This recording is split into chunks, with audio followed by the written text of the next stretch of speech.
الدماء الطاهرة الشريفة هي وصمة عار على جبين كل من أمر وساهم بقتل هذه النفوس الشريفة.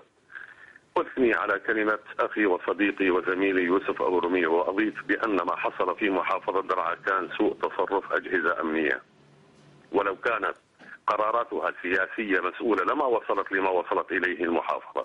دعني فقط أستوقفك سيد ناصر، لدينا الآن خبر ورد للتو يقول إن الأمن السوري يطلق النار على آلاف المشيعين في جنازة جماعية لضحايا المطالبين بالديمقراطية في درعا، هذه الدائرة التي تمثلها أنت، فما موقفك سيدي مما يحدث هناك؟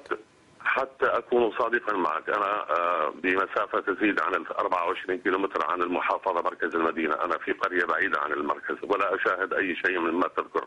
ولكن ما يحدث هو يحدث لأهلك في درعا، أليس كذلك؟ نعم، أنا في قرية بعيدة عن المحافظة مركز المحافظة، ولم أحضر صباحا إلى درعا ولم أشاهد شيء إلى الآن. أما أقول أن الشلال الدم الذي يجري في درعا أو في حوران لا يمكن أن يتوقف إلا بتدخل شخصي من السيد رئيس الجمهورية، وأتوجه إليه بندائي أن يكون هذا الحمام مغلقا بطلب منه أو بتدخل شخصي منه. استدعى اليمن سفيره